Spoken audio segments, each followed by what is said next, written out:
tool came with these pieces of paper that are round circles. So I figured maybe this isn't so you can see how this works. You push the little lever in the back, lock it in place, find where the Allen key is, lock it in place, and now we have our fake little wheel. Let's see how it works. Got our safety gloves just in case. Gonna plug her in.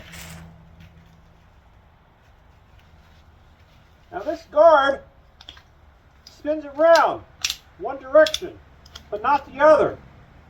So my question is, can we get ourselves in trouble when this is spinning around? Let's see. Okay, it's spinning around. Let's see what happens.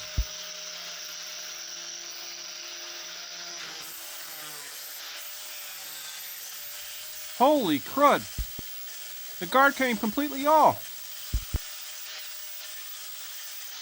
How is that any good?